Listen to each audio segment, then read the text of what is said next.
My channel. তো আমি আজকে আর আমার দিদি যাচ্ছি পুষ্পা 2 দেখতে। তো আমরা এখন বেরোবো। তো গাইস আমরা বেরিয়ে পড়েছি পুষ্পা 2 দেখতে।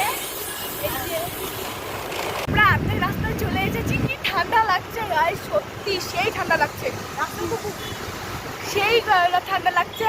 আমাদেরকে রাস্তা দেখাচ্ছে, দেখো রাস্তাটা, আর রাস্তায় অনেক পুকুর আছে দেখাচ্ছি, দেখো।